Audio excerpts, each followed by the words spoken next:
Welcome to Mary Alice. What did you do? We are a Desperate Housewives recap podcast with me, Erin McGee. And me, Jakub Tanzi. Two best friends breaking down each episode until we answer the ultimate question, Mary Alice, what did you do? Unless, of course, we have finished season 1, in which case, insert new mystery here. Yes, there's a lot to unpack on Wisteria Lane. Content warnings can be found in the episode description. So get comfortable and let's get into this week's episode. Welcome back. Hey! Hello, we're back for episode 2. We did it. It wasn't just a one-off, we came back. I love this commitment for us. I think this is the most committed I've been to any... I just got engaged, I shouldn't say that. Uh-oh, red flag. Whoop, whoop. So yeah, we finally decided to do this again. We were meant to record this last night, and we did not. Would you like to tell them why, Jakub? That sounds like I'm blaming you. I'm not. It was an act of God. Erin came over and we were setting up. We had the mic out on the desk. The plumber came. It was not Mike Delfino, sadly, and told us that the roof could collapse at any moment and that we should get out of there ASAP. And we immediately switched to frantic packing of all my belongings. I got very intimate with Jakub's delicates because I packed all of his clothes. I did a sensational job, by the way, of that. I just need to say that Erin McGee is a machine. I moved a lot as a kid, and I feel like that's the real thing I bring to the table. I can pack. I told my mum that we were doing this podcast, and she wanted to come up with a name for our fans. Already, episode 2. Oh my god. And you're going to announce it live on the pod? No, because this is not what it's going to be. She said that she wanted us to have desperados. Hi guys, welcome back, my little desperados. I hate it. I hate it. I feel like we're going to have one I hate it moment every episode. Oh my god, at least. So this week we're going to talk about season 1, episode 2, But Underneath. I am very excited for this episode. We get lots of new things. We learn about Mike. I am excited for a specific outfit. It will blow our minds because this is an audio format. Yes. But we will describe it as best we can for you. Yes, we really need to sort out some sort of social media presence just so we can post our favorite outfits. Check our Instagram. I'm going to assume we've not made one at this time of recording, but I'm going to assume we have one. So search Mary Alice, what did you do on Instagram, and just hope we come up. Eventually we'll be there. And also there's the thing of where can we find you? We don't know yet. But we're going to find you. We know what you did. It makes us. We're going to tell. I hate it. I hate that too. All right, let's get into the episode recap. Yay! All right, so our episode opens with a classic Mary Alice voiceover. This week she's talking about her experience dying or being in the afterlife. Not the process of dying, the whole aftermath. What's it like over there? I like that it sounds like we're interviewing her. Mary Alice, how did your death go? And introducing our special guest. The first thing we see is a shot of Mary Alice's headstone, which reminds us that she is only 38. Why is that significant? Because this episode is truly the episode of let's find out how old everybody is. We will come back to that later. She describes how when you die, your senses go away, taste, touch, etc. But how you're able to see so much more. She can see just how unhappy Gabby was compared to when she was alive. She only saw her clothes from Paris, her jewelry, etc. That montage is actually really sad, of Gabrielle and Carlos. I feel like you see their relationship deteriorating. It's sad. And then from that, we transition into a scene of Gabby and John the gardener in the bath. We have Carlos after that coming home early in the house, and she hears the car outside. Yes, it's very dramatic suddenly. There is full-on jungle drum music. There's panic. They're running around, picking up their clothes. She's telling John to get out of the window. He's still naked, picking up his clothes when Carlos approaches the door. So Gabby fully just pushes him right out the window. It's another great physical comedy scene. Yes. It's excellent. The countdown, are they going to get there in time? Are they going to get caught? We've seen from the last episode that she isn't great at hiding her affairs. No, definitely not. But she does work very hard to look natural in this moment. Yeah. And Carlos enters the room Carlos asks where John is because his truck is in the driveway and Gabby is panicking. Until John appears at the window cutting the bushes. And we get the shot of his naked butt. Is that what you're going to say? Yes, it's very work Zoom meeting energy. Totally. Business on the top, party on the bottom. I don't know if I believe this moment. There is no way Martha Hooper doesn't notice that this is happening. I just think this is a busy street. We are continuously told how nosy all of these neighbours are. And yet no one notices John the gardener out front in the flannel, butt naked. I don't think so. So that's your classic cold open. And we get for the first time on this show, the full length theme song. You know how often in shows there'll be like a theme song and you're like, okay, skip, let's just get to the episode. Yeah. This is not that. This is not that. I love this. Every single time I find myself bopping along. Yes. So I did look up who made the music and it was Danny Elfman. Oh. Genius. Do you know what music he's done before? No. I know the name. I heard the name and I wanted to sound sophisticated by being like, oh, of course. I hear the tones of Elfman, but I have no idea. Well, you will recognize some of the tones of Elfman because he made the Mission Impossible theme song. Oh, sure. Yeah, that tracks. He made the 1989 Batman soundtrack. Oh, okay. Now you have me excited. Yeah. And my favorite, the music to the 2000s Spider-Man movies. Yes. Absolutely my favorite Spider-Man movies, but that is for another podcast. Yes. So would you like to tell us a little bit about what we see in this credits intro montage? You know me. I have a full English thesis critical analysis of this entire theme tune. Excellent. I am not going to bore you with all of it, but essentially each scene depicts a different famous painting. So we start with Adam and Eve. All of these, I think, really play into the theme of the show of these things being warped. So, for example, the apple crushes Adam. The husband in the Arnolfini painting eats a banana and tosses it for his pregnant wife to pick up. The father is seduced by a kind of pin-up girl in the American Gothic painting. In Romantic Couple, she punches him in the face until we finally get back to the Garden of Wisteria Lane, if you will, and all of our women each having their apples fall from the tree. Before I tell you what I think about all of this, I'm curious to know what you think of all of this. Honestly, my immediate thought is it's giving Real Housewives of New York City, where they all hold apples at the end in the theme song. Definitely. I want to know what these women's taglines would be. That's such a good. Oh God, I think it just gives us really nicely this idea of something beautiful being depicted, but a lot more going on underneath, and kind of the unifying experience of womanhood. I could be thinking too much into this, but I feel like we go forward in time. We start Adam and Eve and we get to our women, and this idea of all women have felt this. That's my personal thesis on it. Although I am now distracted by thinking about what other taglines would be from Real Housewives. I do not come from a theatre or literature background, and so truly I was so excited to hear what you were going to say about it because I watched this and thought, cute. Cute. I wonder if Erin has a monologue about this. Yes. I'd love to be educated on what I'm watching right now. So the girls are gathered together in the kitchen, thinking about the iconic note from the last episode. I know what you did. It makes me sick. I'm going to tell. And they've gathered together to try and work out what they should do with this information. Side note, again, I brought this up last episode. The calligraphy on the envelope, I feel, should be a real clue here. Why they're not examining that, I don't know. Susan wants to give it to Paul, Mary Alice's husband. Gabby suggests calling the police. Lynette's wondering if it was a joke. And Bree says, it's the age-old question, isn't it?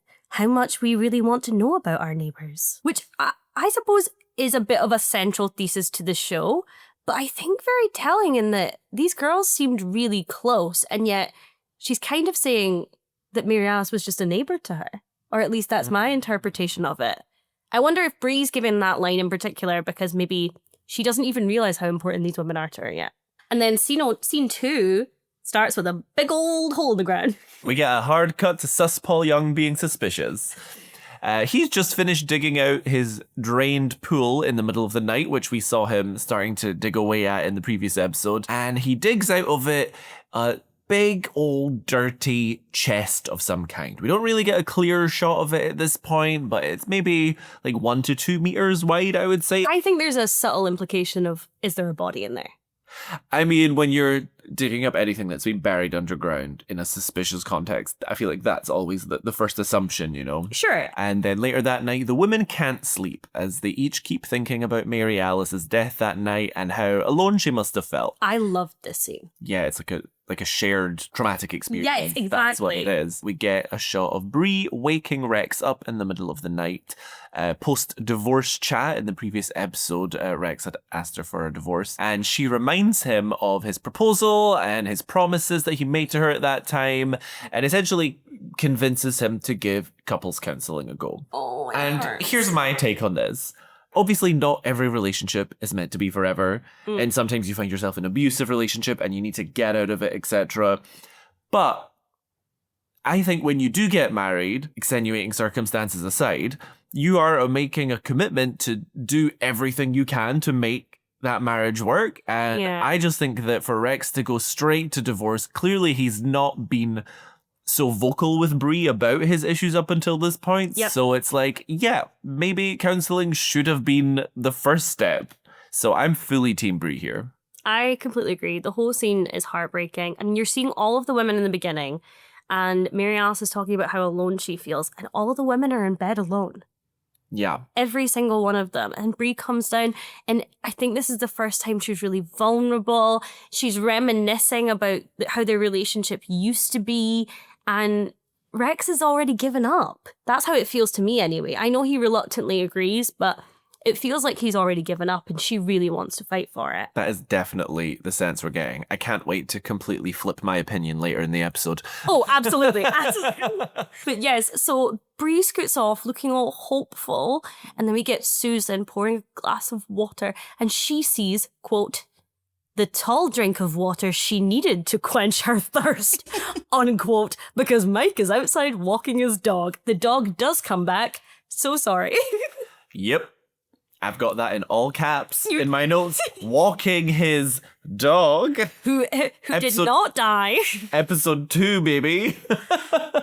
It's, do you know, again, I think we move further into who Mike is in this episode, but still, I'd say for the first half, he is very much in Barbie Land, and Mike's job is beach. Mike's job is plum. You know, he has no qualities whatsoever. His dog is called Bongo, which makes me furious because he might as well have just called him Dog and Mike Man. Well, it makes you wonder why Susan is into him other than the fact he's an attractive guy, because he's giving nothing. Well, I mean, they do have a cute chemistry. I would agree with that. But he's a blank canvas and he is the only option. He is the eligible bachelor of Wisteria Lane. That's true. I've never lived in suburbs like that, and I don't know how desperate I'd get. Desperate drink. You have to take a drink. We are currently drinking tequila and lemonade. It's been a rough couple of days. But it's a nice tequila. So the dog does come back, and then Julie pops up and wants Susan to ask out Mike and take initiative. She is making brownies and cannot find the measuring cup. The measuring cup, notably not referred to as a beaker. Unfortunately for Susan, she remembers exactly where the measuring cup is, at Edie's house when she was committing accidental arson. But what I have questions about in this scene is the reason Julie's asking for a measuring cup is because she's making brownies. Yes. Now, this is probably the third middle of the night scene. Why is Julie making brownies at like 2 a.m.? But I think it's fair to say that there is no way Susan has strong curfews for Julie. Definitely not. And so this is just going to add to the list of bad mom. Oh no! I really don't like mum shaming in any other category. Like if somebody came for Lynette, I think I would jump down their throat. You know, when it's Susan, I'm like, just do better, Susan. Yeah, it doesn't feel like Susan even really tries. Yes. You know, like Lynette is struggling, but she is doing her best, whereas Susan is just constantly feels much more self-involved and only worried about her immediate issues. Like we talked about in the last episode about how Julie feels more like the parent, and I think that's why I get the urge to be like, bad mom. It feels as well like Julie isn't a great child because of Susan's parenting. It's out of luck. Yeah.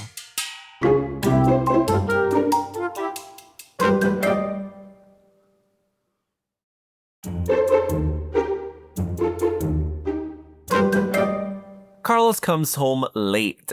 Gabby's laying in bed and she is mad. She says, and was a contender for quote of the week. She says, "Do you know how bored I was today? I came this close to actually cleaning the house." I love her. I also quite like the little touch of Carlos just knowing instinctively Gabby was awake. So between that and the montage at the beginning, it's the first time we're seeing, I guess, intimacy between the two of them and a knowing of each other that doesn't feel purely superficial. But despite that understanding, Carlos tries to buy her forgiveness with some jewelry and also immediately tries to get some sex out of her. Yeah. And Gabby suggests staying up and talking instead, but Carlos literally laughs at her for the suggestion. Oh, it's awful. He says, when a man buys a woman expensive jewelry, there are many things he may want in return. For future reference, conversation ain't one of them. Gross. So, exactly like Tom in the last episode, Carlos seems to just be using Gabby for sex, whereas Gabby is actively seeking a genuine connection with Carlos here. The sexual component to the relationship is kind of secondary to her, which is quite shocking because she's, partaking in a sexual affair. Gabby basically explains that their marriage isn't exciting anymore and she wants him to surprise her more again and take her breath away and stuff. And it seems in this moment like he's really listening to her and taking it on board. Yes, I think this is a classic example of he is hearing the words, he is not interpreting them the same way that Gabby is. Yes. He's just kind of nodding along. Mm-hmm. And then Susan, we jump to Susan, taking out the trash in her dressing gown. God forbid a woman has hobbies. They act like she is fully either naked or in a ridiculous costume for this scene. But you know what? That's how she feels in that moment. No, you're right. She bumps into Mike against her will. Susan... With his dog, which is still in the show, episode 2. With Bongo. I feel like I'm 2 episodes away from running a Where is Bongo fan account. So... Susan's mortified about how she looks, and Mike tries to say she'll look fine. She turns, and Bongo is full-on barking at her. And Bongo is repulsed. Or perhaps, as a German Shepherd, he has those police dog instincts and is sensing her previous crime of the episode where she burned Amy's house down. But then the best part is Mike going, he scares easy. I didn't even really clock that. It's brutal. The implication. Oh my God. Just as he's about to leave, Susan asks him out. He seems down, and then Susan kind of panics and says Julie will be there, and it's more of a neighbourly, welcoming type of thing. At this point, I thought Mike could definitely see through that, because he even offers to cook. Julie is watching all of this at the window, like it's her favourite TV show, and is delighted by the news that they'll be going to Mike's, only Susan has already decided Julie's going to fake an illness. Now, not to nitpick here, but this could be Julie's only opportunity to have a home-cooked meal. And it has been robbed from her by Susan. So funnily enough, this was not a moment where I was thinking, bad mom. Because, Julie is genuinely so happy for her in this moment. Julie has been wing-womaning yes. this situation so hard. And so it is absolutely in Julie's interest of what she wants for her mother to be ill that day. I think there's a part of her that doesn't want Susan to be her problem anymore. And she's like, let's just pawn her off on a geezer. Yeah, I don't know anything about this man. Go get him. I also have an observation based on this conversation that has no merit.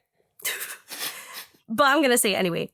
If this show were set today, I feel in my bones that Susan Meyer would be obsessed with her air fryer. And there would be, and I'll do you one better, there would be an entire episode of Brie complimenting the cooking and being surprised about Susan's meal, and Susan revealing it was cooked in the air fryer, and Brie being horrified. This is why we need a Desperate Housewives revival. Absolutely. Hopefully around the time we get to season 8, that will kick off, and that'll just be perfect for us. That would be amazing. Yeah, if you could hold off, that would be great, guys. Next, we have Edie and Martha Huber going through the rubble of her burned down home, and my goodness, it is very much a pile of rubble. I love this friendship, by the way. I love them. Give me a spin-off of just the two of them. One of those friendships where you show affection just by bullying your friend, just insulting them to their face, and yeah, that's your way of saying I love you. I love that you say that because I know that's true. If someone does that to me, I will cry. It's not for everyone. It's not for everyone. Not our friendship. It's certainly not. But I really like them together, especially because I was thinking about this a lot this episode, in that Edie is very much the outsider to the central group of girls, and it's nice to see someone somewhat in her corner. The worst person to be in your corner is Martha Hooper, probably, but I'm glad she has somebody, an outlet where they two can, bitch about the girls behind their backs. Yes, exactly. And she says the very iconic line, "Everything my ex-husband worked for is gone." Which one of her ex-husbands? Oh, foreshadowing.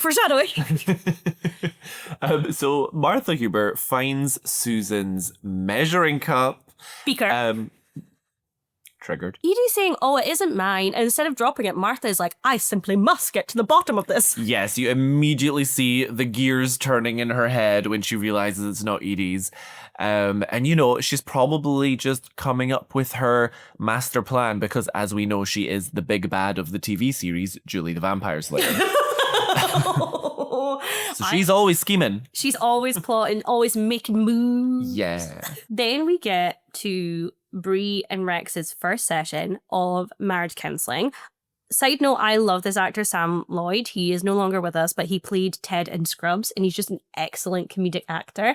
I think he is one of those people that really acts with his eyes, and you can see that he is looking, going, "Hi," exactly what Rex says, really. He's going to make a lot of money out of these people. Yeah. Bree shows up for marriage counselling with homemade potpourri. Do we think this is polite or slightly manipulative is the first question that popped into my head. And then I thought that about all of Bree's interactions with people. So I do wonder a little bit if she is almost manipulating people, not in a malicious way, but manipulating their affection. If she feels that they need her or she's doing things for her, she thinks, "Oh, people will like me." I don't think it's manipulation. I think that's her way of, expressing herself is through like home cooked meals and all these kind of, like we saw the basket of muffins that she brought to the wake. When you meet people, you try and make a good first impression, and Yes. that's like her way of doing that. The actions are her, but the way that, for example, I'm thinking of the baskets in the last episode, he reaches for them and she hoiks them back because she isn't done presenting them, It's more about her. A little bit. Yeah, I see what you mean. A little bit. I just loved when the therapist, Dr. Goldfine, opens the door to Bree and Rex. Bree is a keen bean. She is. She has the biggest, most cheerful grin in her face. She's like, "Hi," as she like enters the room and hands him the potpourri. Is so funny. It's like she can't think of anywhere else in the world she would rather be right now than this therapist's office. It is so funny, and I think that this is where the show really relishes genre-wise, because it's a little bit of a soap opera. Yes. But also heartbreaking because, she probably is really excited because this is her last chance to save her marriage. Yeah. Then we get to Lynette and, as I said last episode, the worst children in the world. Yeah, this was wild. Yes, this is this weekly podcast is now my weekly form of birth control. The kids are fighting in the back of the car, being little terrors. She is pulled over by a policeman who is completely unsympathetic, saying, "That's your job," to her, and walks away. She, because she is Lynette, gets out the car in a fury, saying, "I have no help." Her babysitter joined the witness relocation program. I love that little detail. Love. And she gets up in his face furious. He eventually decides to let her off with a warning. My main note for this scene was her weird 3-tiered pearl necklace just seems very out of place here. Oh, I didn't even notice that. Yeah. I just love how absolutely feral Lynette becomes in this scene when someone tries to tell her how to mother, basically. Yeah. Literally, the music is giving like extreme tension build up to a jump scare in a horror movie. As she's hit him. Yeah, she's getting like closer and closer to this cop. He like gulps dramatically and shrivels down. It's scary and genuinely it's frightening. I did think, because I couldn't fully remember this scene, is Lynette going to hit a police officer? She punched Tom in the last episode. Is this the beginning of a cycle of violence? I don't know. So we cut to an unknown house, and as we see a car leaving that house, we then see another already parked car. A nice low shot street level. We see a pair of heeled feet come out the car. It could only be one person wearing such fabulous leopard print heels. It's Gabby. She is... Oh, why don't you tell us what she's wearing, Erin? She is wearing the most... Okay, first of all, this is the most beautiful anybody has ever looked. She's wearing leopard print heels. She's wearing a beautiful black dress. She has a very prominent kind of reddy pink lip and a leopard print headscarf. I used to hate leopard print and think it was tacky. I turned 30 and immediately it is all I want to wear for the rest of my life. I loved her like diamond-studded sunglasses, her huge sunglasses. It was really giving... Gabrielle Solis opened Google Chrome and opened a new incognito tab. Yes. She is incognito mode. She's clearly... You know what? Sus Gabrielle is being suspicious. Yes. She's giving undercover glam grandma. Yeah, there's an old Hollywood look to it. Yes, that's what it is. That's what it is. And it's very femme fatale. Yes. Oh, that is exactly right. Yeah. So she slinks on over to the front door, checking over her shoulder a few times. Clearly, she's not meant to be here. And I suppose, unsurprisingly, it is John's house. And for some reason, John is pleasantly surprised, invites her in and says, "Oh, you just missed my mom." As if like, oh, that's too bad. You guys could have said hey. Clearly not having an understanding of the consequences Gabrielle could face in this situation. Oh, God. So she comes in and she is doing the femme fatale Hollywood movie. And then it all immediately shatters when she enters John, the child gardener's bedroom. And the set is not complying with the outfit that she is wearing. And her tone is way off. Everything shifts. I don't know why she seems shocked that John, the child gardener, has a child bedroom. It's that specific shade of blue that is giving young, straight teenage boy. This room was assigned to me at birth. Gabby wants to talk about the other day nearly getting caught by Carlos and tells him that he'll actually have to start doing some gardening so that Carlos doesn't get suspicious, and suggests hooking up at his place going forward instead. They naturally proceed to hook up, and as they're having some foreplay, she's weirded out by an even younger picture of him when he looks maybe like 10 in that picture in like a baseball outfit. So she like puts the picture down and I'm like, well, I guess that's where she draws the line. At least she has a line. Yeah, it's like, oh, that's weird being confronted with how young he is, I suppose. And he's also, during this intimate moment they're having, calling her Mrs. Solis. And I think it really shows that out with the crime that is being committed, there's also a employer-employee relationship going on and a complete power imbalance in that on its own. Throughout this episode, we're jumping ahead a teeny bit here, but you can see John's feelings for Gabrielle really starting to emerge. And this is where it really hits home for me. Like, what did you expect? Yeah. My take on this is that Gabby did not realize, but I want to be very clear, should have realized that she was grooming John, having a sexual relationship with John. So this was the natural conclusion of what was going to happen. He is a minor. He is vulnerable. And obviously, this podcast is us having fun, but we do have to be very clear that this is statutory rape. And from my memory of television during this period and how it seems to have been responded to at the time, these types of storylines were really often glorified and kind of set up as sexy. Yeah, because especially when you're watching them at that age, it's almost in a horrible way, like aspirational. Well, yes, this is what people do often when they're grooming children, is that they give them kind of adult content really early to almost desensitize them to that kind of relationship. And I always think about the example of Pretty Little Liars, which only finished in 2017, another show that both of us watched religiously. And the character Aria ended up with her teacher, Ezra, despite him starting a romantic relationship with her, knowing that she was a minor. And it's played as this fairy tale romance that they get together at the end. And this was only 2017. Yeah, that's too late for that kind of stuff. So too late. So it's wild to me that something so recent was still permitted so hard. So I don't want to use it was a different time, this was 20 years ago, when it's still happening. Yeah. I do think that the writers intend this to be something forgivable for Gabby, and it's hard to look at it through a forgivable lens. I think they should have aged John up to 22, 23, a guy in college. He could still have the child's bedroom and that be horrifying for her, and we would get the same thing. It's still an employee-employer relationship. He's still a lot younger. His feelings could be quite immature. and there wouldn't be too many changes content-wise, but you don't have Gabby doing something unforgivable. Exactly. She is realizing that she is doing the very thing to John that she is hating Carlos for at the beginning of the episode, and using him as a sexual relationship when he's feeling something so much more for her. And that's exactly what Carlos does in the beginning when he's trying to have sex with her and she's trying to have a conversation with him. But it's so much worse because she's doing this to a child who cannot grasp how inappropriate the relationship is. So I think in the future, I might try and not be furious every time it's brought up. But as things pop up where maybe consequences of this happen, we can address it a little bit more then. Yeah. But just assume that we're angry all the time. When we start getting really angry, we can just say, see episode 2, this is the point in the timeline. Yes. To refer to this rant. I do love a rant. I'm sorry. Also, I will be calling him John the Child Gardener because I listened to our last episode back and realized John the Gardener is not emphasis enough for the fact that he's a child. Very well. I will take that on board.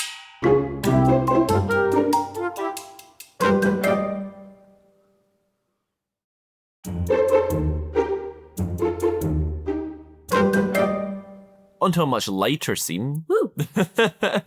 We are now back in Dr. Goldfine's office, and Bree has spent most of the hour engaging in small talk. Rex has been vocal about his issues, and Dr. Goldfine is wondering if Bree wants to talk about her feelings on the marriage. Rex says this to Dr. Goldfine in response. This is the thing about Bree. She doesn't like to talk about her feelings. To be honest, it's hard to know if she has any. And honestly, fair. Fair. Because it has been made clear from these 2 episodes that that is exactly right. When you looked at me there and said, honestly, I did not think that's where you were going to go. Well, here's the thing, and this is why I mentioned earlier I was going to completely flip my opinion on this situation from the start of the episode. Bree was so adamant about going to counselling, and now that she's here, she's not willing to put any effort into it. Yes. And it's so infuriating to watch. And it does drive me a bit crazy. We do get the beautiful introduction of this button as well. Yes. So the therapist has a loose button on his jacket and Bree can only focus on that. It is very much a compulsion for her that she feels the need to fix it. And it's a really clear way of showing us that she is distracting herself from her emotions by fixing things.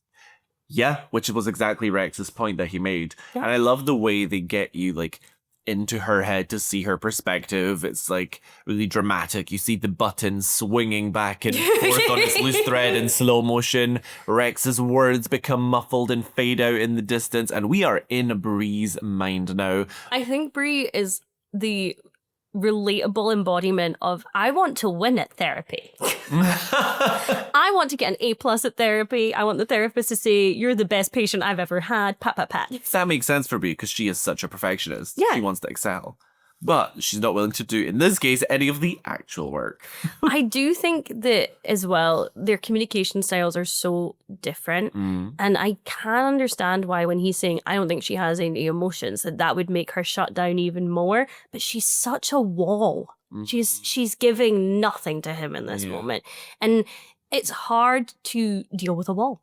It's kind of actually the opposite of Gabby and Carlos. Yes. Because here we've got 2 people who are trying, in a sense, but clearly don't know each other that well at this point in time. Whereas Carly, the new character we're just introducing. Carlos and Gabby clearly understand each other, but they're just not doing anything about it. They're busy wrecking their relationship by doing destructive things.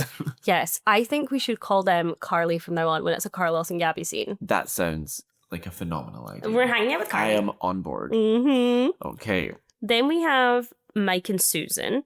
So Mike is coming in with groceries. Susan's excited and giddy for her kind of sort of date with Mike. And Hurricane Day comes in. She sweeps through the lane, hinting like crazy about how nice a home-cooked meal would be. Julie is crying because she is thinking the same thing. Pigeon out of shock. So Susan apparently felt like it was an accident, but happening in slow motion. Mary Alice says something like, she knew it would happen, but was powerless to stop it, which is so funny because this voiceover could have been used last episode for Susan burning Edie's house to the ground. Oh my god. Honestly, Susan's behavior is so repetitive. So Susan cannot help herself and ends up inviting Edie along after Mike makes it clear to Edie it's not a date. Which is Susan's fault, because previously he seemed to be hinting that it was a date and Susan shut it down by inviting Julie. Edie is a perfect villain here, because I think she's just a woman competing for a man and she's just on the losing team. And that's not her fault. However. Okay, and for this very specific moment, we'll get to the next bit. No. For this very specific moment. So she's driving by and she beeps on her car to say hello. Fine. Then she gets out of the car and inserts herself into their plans. And Susan's talking about how, it's like a welcome new neighbor dinner, ha ha ha. And it's clearly some made up BS. Yes. But Edie, knowing full well that is BS, but very sincerely says something like, oh, I never had a welcome to the neighborhood dinner. Love. And she does what I hate when people do in the real world, which is when they invite yourself into your plans. Oh, I hate being put in that position.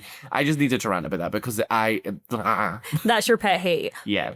I will say, though, that I think this is exactly what Susan deserves from showing up when she knew that Edie was hanging out with Mike and faking the drain clog. Fair. I'm not saying that the karma isn't earned, but... And again, this woman burned her house down. She can do what she wants. Of course she wants a home-cooked meal. Her house is burnt down. So... Oh, this is a great scene. Okay, so Lynette is handing a box of clothes to Mrs. Huber as donation to Edie because, as we've just covered, she needs things. Her house is burned down. And Lynette is apologising that they aren't that stylish, but Mrs. Huber's like, oh, don't worry about it. Beggars can't be choosers. And then we get a quote of the week. Contender. It was so close to being my quote of the week. And she says... You had me on the edge of my seat and then you hit me with contender. As Martha Huber is sifting through the box, she pulls out a red and yellow striped top and she says, of course, we don't have to add salt to the wound, and hands Lynette back the top. It's so petty. It's absolutely hilarious, but also it's kind of sweet. It's like, she's looking out for her friend Edie. She don't want Edie looking ratty in these streets. That would be the case, Jakub, if Martha was not sporting some of the most horrific outfits herself. They're very her, though, you know? Yeah. They're very her. So Martha Huber then mentions that she saw Lynette getting pulled over by the policeman the other day. And the reason she saw that is because she is an omnipresent evil force in Wisteria Lane, as has been established. Yes. Well, I actually wondered if she was a voluntary policeman on the weekend. I hope we assign a new job or hobby that she has in every episode. Oh, 100%. Excellent. But then Lynette ends up confiding that she has no idea how to discipline these kids. And rightly so, because they are from the pits of Satan. And Martha offers some advice because she too is from the pits. The pits of Satan. So Martha Huber tells Lynette a story of when she was younger and her mum had trouble with her. And so one time her mum left her on the side of the road and drove away. Coming right back, of course, it was just to scare her into behaving. As Mrs. Huber leaves Lynette's place, she spots Susan and asks about clothing donations for Edie as well from her, as Edie has nothing to wear, she says. And here we get my actual quote of the week. This is also my quote. Yay! It's such a good quote. Should we say it together? I'll do Susan and you can do Martha. Okay. I thought that was the look she was going for. Oh, Susan, Edie may be trash, but she's still a human being. Hysterical work. But also, I might circle back to what a point earlier and change my mind, because that absolutely is something I would say about one of my best friends. It's clearly an insulting comment. She says it with the most friendly tone, and I really think it's because she's like, oh, Edie, that's my pal. It's very affectionate. It's so affectionate, and we've learned that she's been letting Edie live with her for 3 weeks now. That's a long time, ma'am. Mrs. Huber is on fire in this episode. That is too soon to say after last episode's events. That's too cold. I'm sorry to those who were offended. And those affected in the house fire of Edie, the measuring cup, and then we cut to Zach Young, looking sad. Fair enough, his mum has killed herself. So Susan says she needs to talk to Paul and gets let into the garage by Zach, where Paul is setting up past the parcel with his trunk. Because he is wrapping and wrapping and wrapping that baby. There's a lot of duct tape. This is actually a really interesting scene for me because I love these two characters both hiding something from each other about the same person who they are both grieving. It's just interesting. Susan is wondering why Mary Alice did it. And Paul gives, I think, very honest answer here for where he's at in the grieving process. He says he doesn't care, he feels abandoned, and at this point, he's never going to forgive her. And even though I think when I first watched this, again, I was 9, I thought this was him kind of being set up as a suspicious character, but now I think it's a really, really accurate depiction of his grief. And Susan ends up putting the letter away and not giving it to Paul. Mary Alice in her voiceover kind of expresses guilt and care for the main women again, which I really like. I like this idea that throughout the series, she feels like she's right there. She feels like she's in the room watching when she's saying things like, girls, I'm so sorry you got caught up in this. It's like she's trying to talk to them, but they can't hear her anymore. It's heartbreaking. She's like inside the chest knocking. Hey, I feel bad for you gals, but can you let me out? Hey! So then we cut to Paul. Who knows where he's driven to because it's now dark outside and it was fully bright before. We see Paul throw the chest that he's wrapped up into the lake. And my immediate thought was, would this have not been so much better hidden underneath your pool?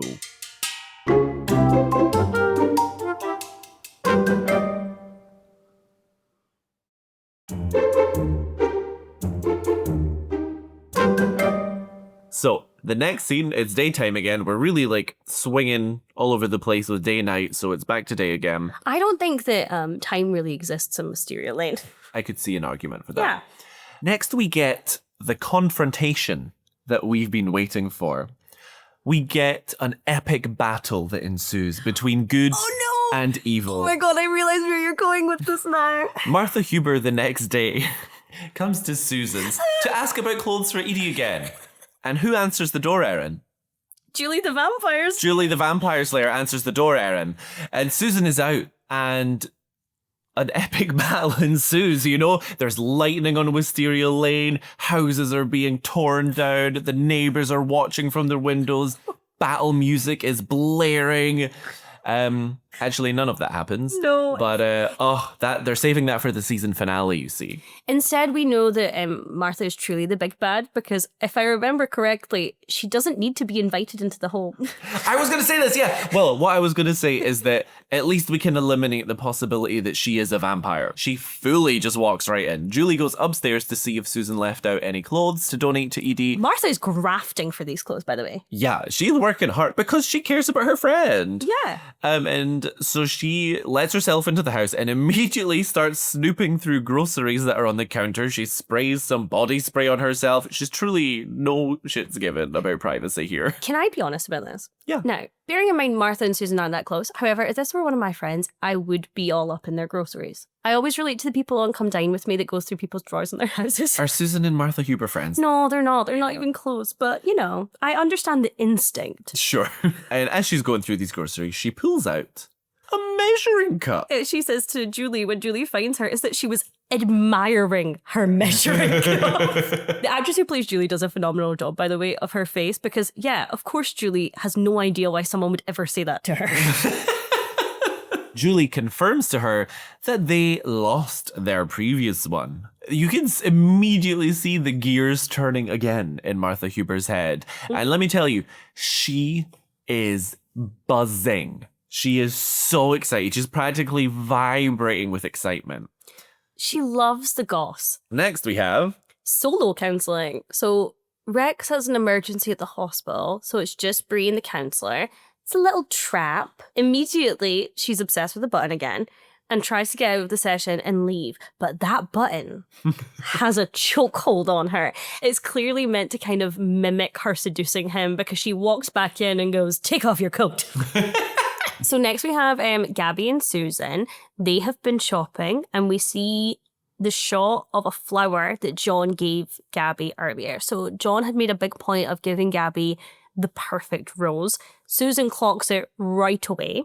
Gabby is telling her to get there early for the not date later with Edie and Mike. And Susan's making some genuinely funny, quick-witted comments about Edie, but she is very clearly jealous of Edie and Edie's confidence. Susan admires the rose openly to Gabby, and Gabby kind of slips up about who gave it to her, saying it was John. She's just really, really not good at having an affair at all. I'm going to say it. If you're going to have an affair, be better at it. Yeah. Yeah, the woman is begging to be caught. Rightfully so. Susan is like, hey, why is a child doing romantic gestures for you? You do get the sense, because Gabby is an awful liar and comes up with an awful excuse, that Susan has started to become suspicious of something. Next, we're back to Lynette struggling in the car with her kids again. And she can literally see her kids plotting against her in the back. And so she decides to heed Mrs. Huber's advice. So she kicks her kids out of the car and she drives away. She parks around the corner, very proud of herself, waits a few seconds and goes back. But the boys are gone. Uh-oh. Panic. So she jumps out the car. She jumps out the car. She's very stressed, running around, calling to them. And a woman comes out of a nearby house and accuses Lynette of abandoning her kids. This woman has done a phenomenal job as an actress because she has 30 seconds of screen time and I'm ready to fight. Yeah, she's big Karen energy.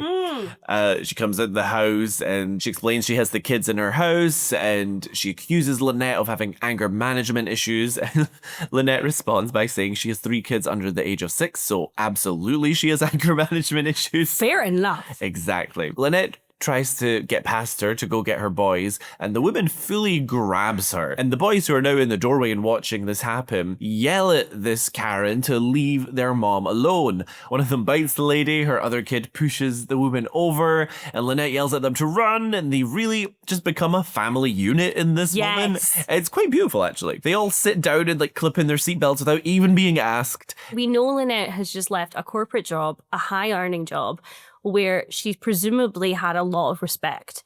And now she feels completely disrespected because she can't control and discipline her own children.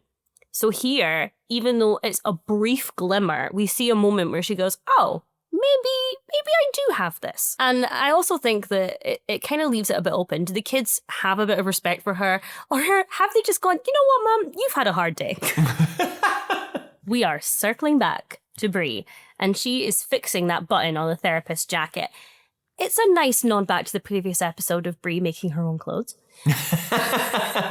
So Bree is explaining that she took psychology in college and that she learned all about Freud. And I have a fun fact for you. Oh.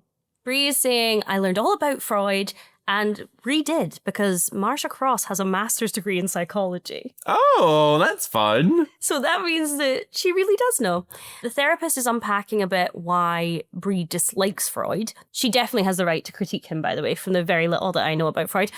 She starts going into the hard work Freud's mother would have had to have done and the sacrifices she must have made and how betrayed this woman must have felt when a lot of his theories blamed the role of the mother in the issues of the child. So Bree is clearly projecting here. So she's feeling this lack of gratitude from her own family and she's putting it on Freud. It's a really well-written scene, I think, because classic Bree being the most vulnerable when she's not actually even talking about herself. I mean, I don't really know much about psychology at all, or Freud or whatever, but I was fully following this scene. It was very clear what the goal of the scene was. So then we get to a scene with Carly, Gabby and Carlos. Of course, as we all know. Carlos has gotten her a very, very expensive car and puts a very ostentatious bow on it in a bid to take her breath away, like she was talking about earlier. Carlos asks if it's the best gift she's ever gotten, and she lies and jumps into his arms.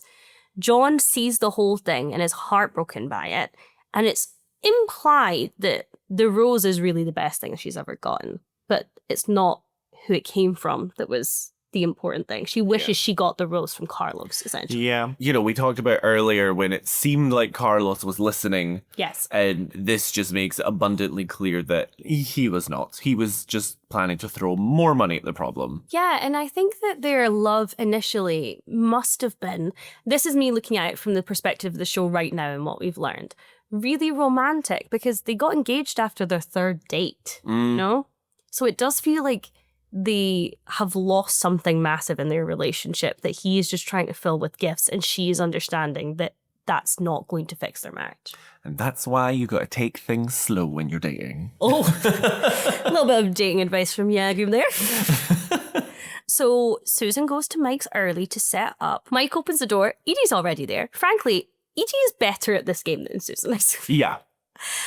She's kind of in a wife role already. She's in an apron. Bongo obviously loves her. And I would say there's a shot to Mike's face, and it's the first time that I think Edie is winning. I think it's the first time that he is looking at Edie as a real possibility. And part of that I do think is the dog. There's something about trusting a pet's instincts and what a pet thinks of people. My note for this scene is that Susan is gagged at this. And I mean, literally, her jaw is comically dropped. Like, I just feel like in a real world situation, if someone was, well, this is an audio medium, that if someone was just like... Jakub is dropping his jaw for the viewers at home. Wait until there's a video version. It's over for everybody. But you're right. She is fully gagged, and she just continuously underestimates Edie. And that is kind of one of the reasons that makes it hard to root for Susan in this scenario. There is a part of me that's going, you should know what to expect. Be better. She's not smooth. Yes. And her wingwoman is a 12-year-old, and you think that would hinder her. And yet, that is the strongest thing she has in her corner. Let's go back to therapy. That's me talking about the scene, not talking about you and me. So yeah, then we go back to therapy. We're back at couples counselling with Bree and Rex. Rex is blaming their problems on Bree, as that is his favourite pastime. Dr. Goldfind, after his recent insight into Bree's mind, questions Rex on this and asks him if he ever acknowledges the benefits of living with Bree, questioning if he is ever appreciative.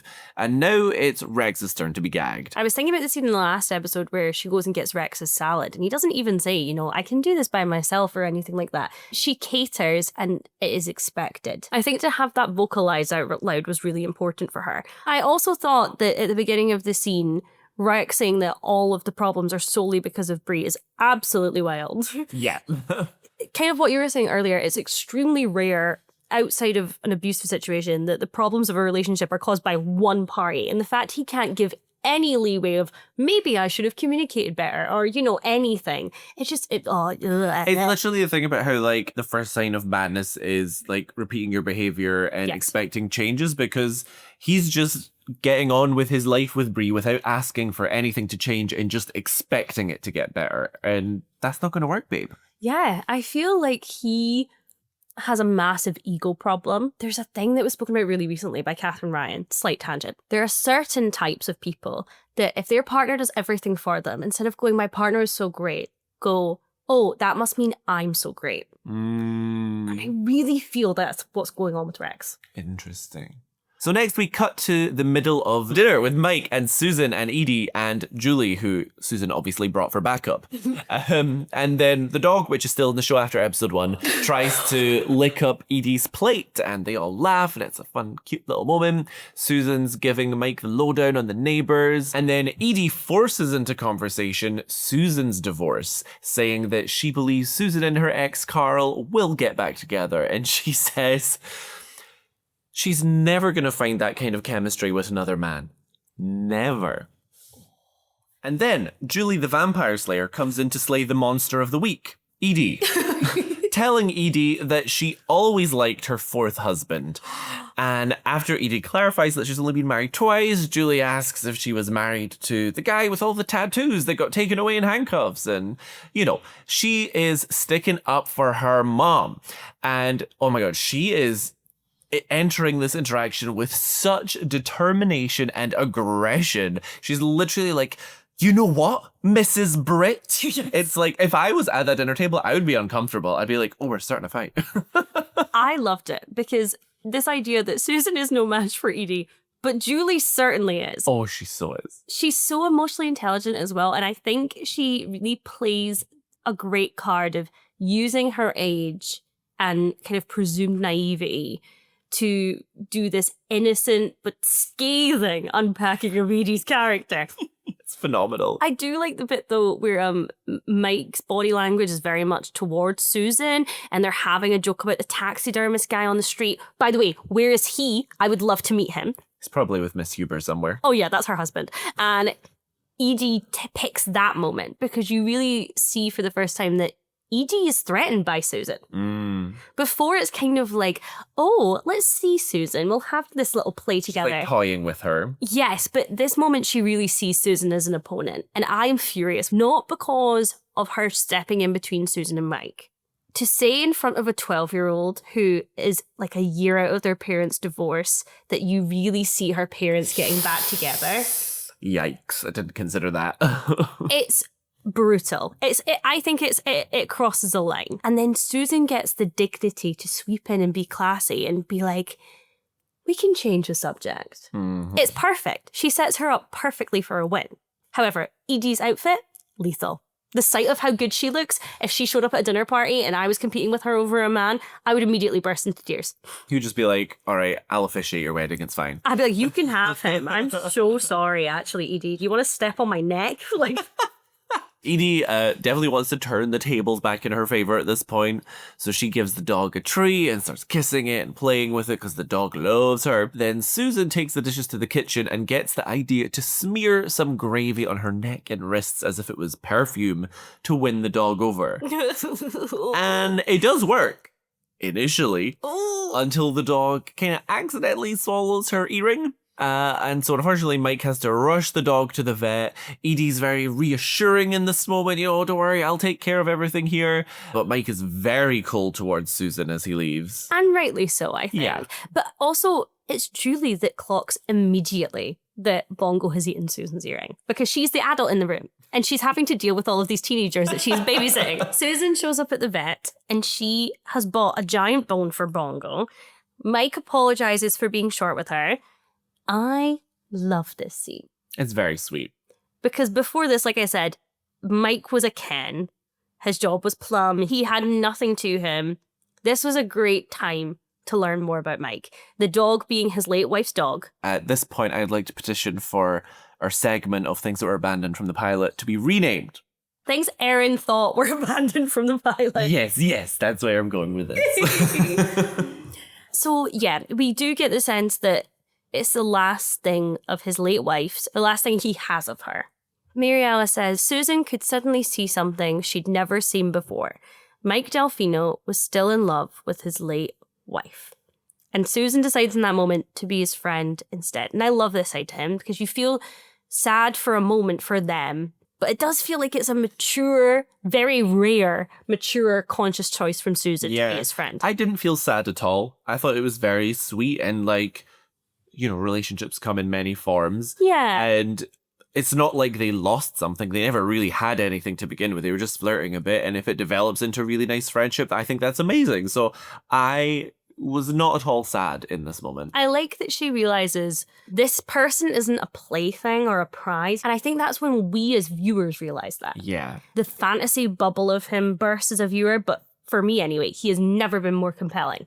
Then, Yaki, I have things to say. I have things to say about this. Edie is cleaning up Mike's house and putting things in the cupboard, and it cuts to a hidden part of the cupboard with cold hard dollar bills and maps, very suspicious looking. We get a map of Wisteria Lane, which we need to unpack. Oh, you've paused. You've zoomed. I paused. I zoomed. I reveled in it. I'm so excited. So I'm taking this at face value only, knowing that it was probably production assistants and whatnot who were just trying to make this look suspicious. We see paparazzi sneaky style shots of Gabby and Carlos, a posed for picture of Julie, which was probably a promotional shot, but we'll ignore that, a candid of Susan that was definitely taken from the pilot when she's chatting to Julie. Don't think that they expected us to clock that, but that's who I am. We're going to pretend that exists in a different reality where he's found these pictures in a drawer or something. Here's what we learned from Mike's research. Susan is 35, Julie is 12, Bree is 42, Rex is 42, Lynette is 41.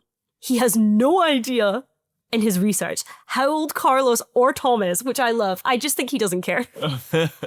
Not deemed suspicious enough. Yes, they have big question marks next to their names. Susan's name is underlined, and there is a post-it next to her saying, follow up ASAP.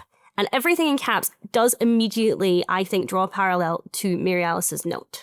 Ooh. Which I think it's meant to. Yeah, because, I mean, other than Paul Young, this is our first suspicious character behavior, really. Obviously, Paul has some secret. We've got the chest and everything that he's dug up.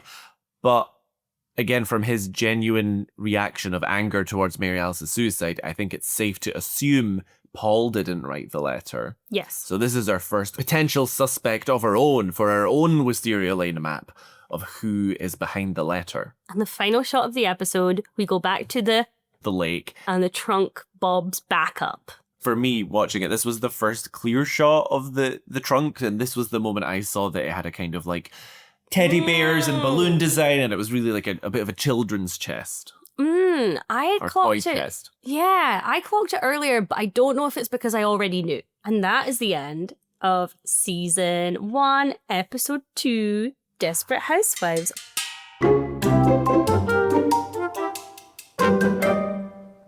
So we had the same quote of the week this week. Of course. Incredible. Who was your worst neighbor? You are going to disagree with me on this. That's okay. I once again am giving it to Susan for one very specific thing. Okay. That was a communal gravy bowl and she dipped her fingers in there. And that is deeply unhygienic. Okay, counter argument. They were finished the meal. She was taking the plates and stuff away to the kitchen. That gravy was done with. But leftovers. That's fair. That's fair. Yeah. Yeah. Who did you give as the... For me, it was Edie. So we are living our blonde brunette rivalry right now. Yes. We're blonde and brunette right now. Yes, that's what I mean. Oh, wait, I understood the joke once I explained it to myself. Well done. Basically, for the reasons I said earlier, inviting herself to a social gathering that she was not invited to. I mean, she was, but like, she wormed her way in there. I also think honourable mention for bad neighbour is Lynette for only giving really shitty clothes to Edie for the kind of Edie fundraiser. How many clothes do we think Lynette has that aren't work shirts? Can you imagine Edie with the work shirt, but she's cropped it with some kitchen scissors at home? Oh, it would be so cute. Absolutely crush it. Speaking of clothing that people would crush. Ooh, I loved your transition. Wisteria Lane fashion police. And now I think we're both, we've got the same in here, I think. It's really hard not to give this to Gabby every time because that femme fatale outfit was breathtaking. It changed lives. It was also, I feel like as well with this show, a lot of the time the women are wearing somewhat plain clothes. Do you know what I mean? Yes. And this in particular, it was much more of a character outfit. Yeah. And it just stands out. And it was really incredible. I really love Lynette's little glasses when she's driving. Lynette's driving glasses are so cute. I didn't really think about them in the moment, but I know exactly what you're talking about. So they must have left a subconscious impression on me because I am looking at them in my mind's eye. Yes, there's a bit where she gets angry. I think it's when she's about to go yell at the police officer and she puts them down as if she's gone into business mode. I loved them. They're very cute. I also did want to give a shout out for a good outfit to Dr. Goldfine, purely for his bow tie. Love a good bow tie, and it was a great one. It was definitely not a clip-on. He tied that shit himself. I believe it. Yeah, I believe that too. Did you think she picked the therapist, or do you think Rex picked the therapist? She probably already made the appointment before she even spoke to Rex about it. That's so true. And then we have Let's talk about the husbands. Which I don't know if we've explained as a Meredith Marks from Real Housewives of Salt Lake City reference. If we're talking about the men in this episode, I reluctantly have to give the best to Mike again. Yeah, I guess I don't even really consider him since he's still a new neighbor and doesn't have an established relationship with the character, so I'm not really considering him. I think that's the only reason I am considering him, because everyone who's in a relationship is awful. I only noted that I was a bit more on Rex's side this week because of Bree not putting any work into counselling. I feel like I was more sympathetic to Rex last episode. Yeah, you were. In this episode, I'm out for blood. Role reversal. Role reversal. How you describe your feelings about Rex is how I feel about Carlos. There's an attempt there. He seems to be trying something, and I can see that he thinks he's doing the right thing to an extent. He's a little bit more likable in this episode. Interesting, because I wrote that he continues to have no redeeming qualities. I think because for me it was the thing with when he gave her the jewelry and he wanted to get sex out of it. Yeah, that was horrific. It just kind of feels like when he gets the car, he's like, I still want sex, so yeah. If that's not going to work, what else can I try? And so that's kind of the vibe I got. Yeah, no, that's actually a really fair observation. I'm wondering if I'm somewhat clouded by my hatred of Tom Scavo that everyone else just feels a little bit better. And he wasn't even in this episode. No, but his presence was felt. He was haunting the narrative. Much like Mary Alice. I was like, come home to your wife. Indeed. So, what are you doing later? Go to bed. Yes, same. We're still working out the kinks. Bye. See you next week. Bye. Love you. Bye. Thanks for listening to this week's episode. Be sure to check out our Instagram for visuals, behind-the-scenes content, and more. You can find us by searching for Modded, that's MEWDYD. Or just search for Mary Alice, What Did You Do? This podcast is brought to you entirely by us, Erin McGee and Jakub Tanzi. If you're enjoying the show, don't forget to leave us a review. It really helps us out. Join us next time for another episode of Mary Alice, What Did You Do?